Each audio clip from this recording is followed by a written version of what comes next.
We will either find a way or make one. Hannibal Barca. My friends, if that is your mindset for learning how to chart stocks, you're going to get there. You're going to get there. Let's jump into these charts. What did I tell you yesterday? I told you with all of this downward movement, there was bound to be something to try to give the markets hope. And there was. There was Trump coming out saying that he's going to call whatever the alleged rumor was. It was what the market was looking for. And guess what happened? It bumped up. Everything bumped up but stocks. And they bumped up quite nicely. We see the S&P 500 almost 3%, the NASDAQ 100 over 3%, gold 3.79%, and Bitcoin almost 2%. Let's jump into the S&P 500 first. What do we see? First day of the latest two-day candle. This is the Tuesday, part of the Tuesday, Wednesday. We got a doji floating right there. Didn't almost up to average volume on just one day. You can see above average volume in the morning, in the afternoon, because the market was looking for something. But where are we? We're still below the trend line. We're still hitting a lower low this week. On all three of our charts, we are below the trend line. And again, will this carry through for tomorrow? Maybe, maybe not. But overall, where's the trend? It's down, my friends. Could it be ending? Hell, if the whole thing gets stopped and the markets are saved and everything's over. But do you really think that's going to happen in a day or two? It could. And if it does, we'll take all the profits that we've made this far, minus whatever might bump up enough to convince us to pull out. And then we'll pull out. But I'm willing to bet you that it rotates back over and keeps going down, because that's not going to come to fruition anytime super soon. But I could be wrong. That's why we chart the markets every day. That's why we don't sit there with a little crystal ball and try to figure out everything that's going to happen all forward in the future. No, we chart the markets each day and we make our decisions each day.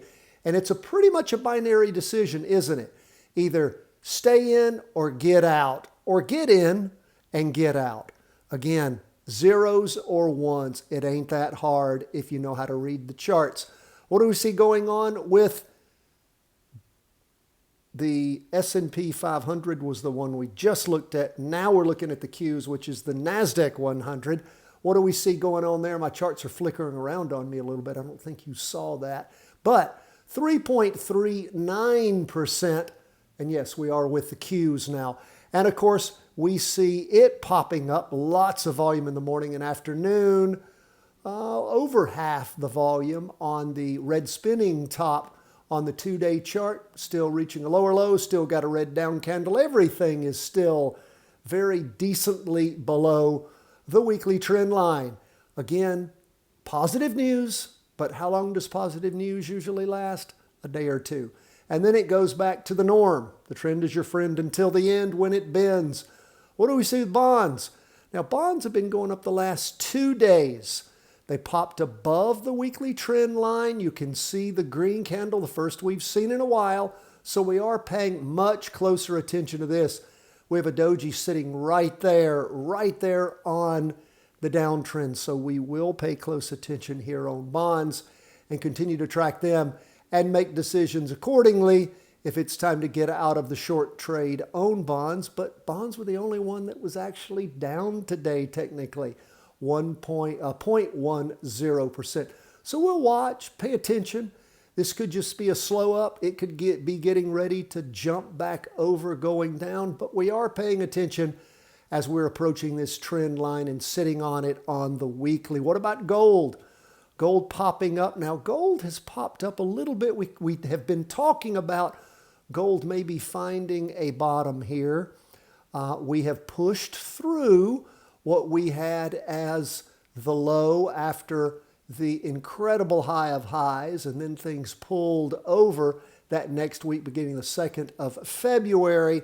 And we have set that as a potential floor. We pushed through it, but now we're pushing back up to it. So, and above it on the half-day chart, we're below the weekly trend line, but we are paying close attention. this week to what gold is doing. I have a feeling gold's fiddling around. It may very well roll back over too, particularly if all the markets continue to crash. What about Bitcoin? I've told you here for weeks, are we trying to set a bottom here in Bitcoin? We went down, tapped it, came down, tapped it again, popped up, rolled back over. So again, we'll keep watching, paying attention. We're below the trend line on all three charts. Not much of a trend line, but it is a down trend line. Bitcoin is up 1.86% for the day. So again, we're paying attention. We're cautious. We're hopeful that things will continue to move in the directions as we have called them and continue to call them. Thank you so much for being with us, folks. Always love to hear from you. CW@chartingwealth.com. God bless. All the best from the whole team at Charting Wealth.